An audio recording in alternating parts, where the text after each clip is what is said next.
वो मुद्दा लेके 10 जून 99 को मेरे ख्याल से राष्ट्रवादी कांग्रेस पार्टी की स्थापना हुई। जून, जुलाई, अगस्त, सितंबर, अक्टूबर, 4 महीने के अंदर जिसके खिलाफ उन्होंने पार्टी निकाली उस कांग्रेस के साथ ही वो चले गए। ऐसा कैसे? लेकिन हमें बताया नहीं, ये ऐसा करना है तो करो, और हम उनके पीछे रहते थे। और ये हुआ 99 में। उसके बाद भी अलग अलग हमेशा कुछ ना कुछ हुआ। फिर 2014 में आपको पता होगा कि हम तो उनके खिलाफ थे बीजेपी के, और बाहर से बीजेपी को सपोर्ट दिया कि आप गवर्नमेंट बनाओ, राष्ट्रवादी कांग्रेस पार्टी का आपको सपोर्ट रहे ये। और अभी फिर हमने पूछा कि ये क्यों? वो बोले ये स्ट्रैटेजी है, शिवसेना को दूर रखने की स्ट्रैटेजी है। तो 2 महीने के अंदर फिर वो स्टेटमेंट अलग किया कि हमारा हमेशा के लिए आपको सपोर्ट नहीं रहेगा, आप उसके बारे में आपकी मेजॉरिटी कैसे रखने की सोचो। और वो बोलने के बाद फिर शिवसेना वालों को रूलिंग पार्टी के साथ जाना ही था, इसीलिए वो चले गए।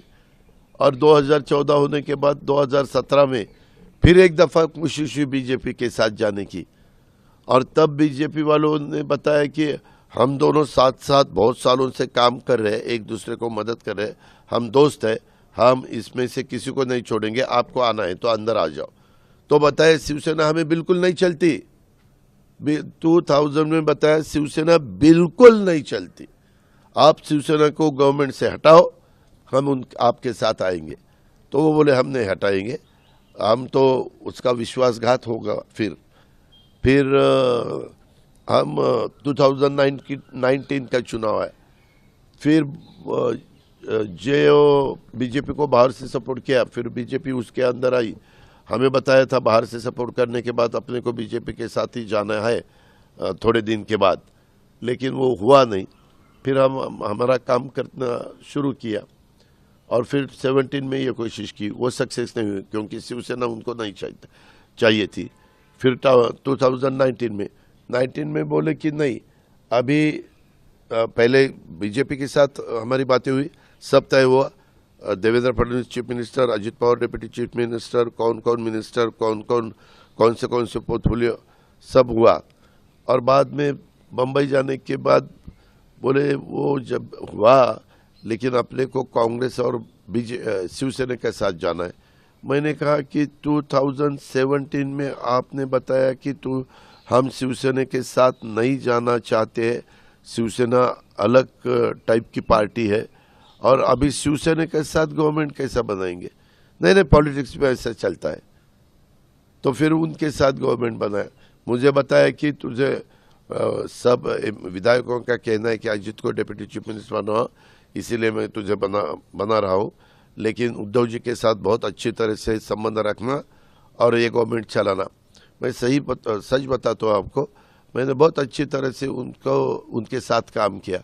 कभी भी हमारे आपके उनके संबंध काफी अच्छे हैं, बहुत दिनों तक आप साथ रहना चाहते हैं। कभी भी हमने एक दूसरे को ऐसे आरोप नहीं किए कि यानी हमारे कुछ ना कुछ इशू पे झगड़ा नहीं हुआ, या ये इशू पे उनका कहना अलग है, मेरा कहना अलग है, ऐसा बिल्कुल नहीं हुआ।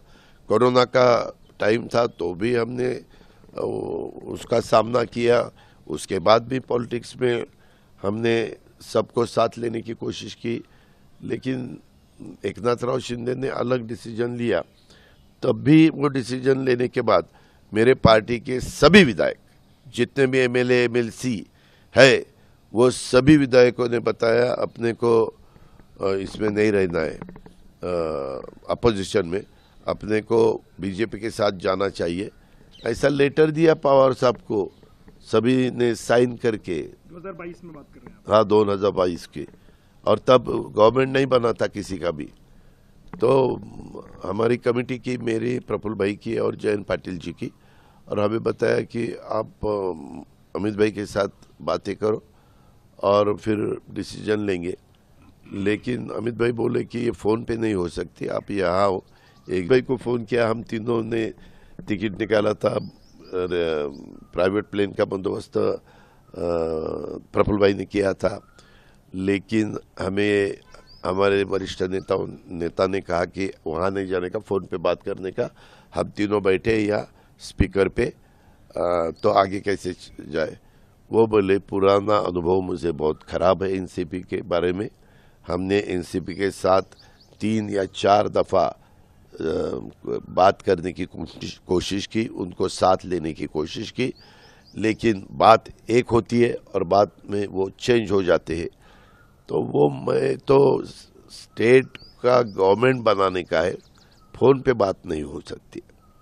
आपको यहाँ आना है तो आओ, मैं फ़ोन पे नहीं बात करूँगा, क्योंकि एक बात नहीं है, जब एक स्टेट का गवर्नमेंट आप बनाते हैं तो ज़रा बैठकर शांत विचार से बात हो सकती है।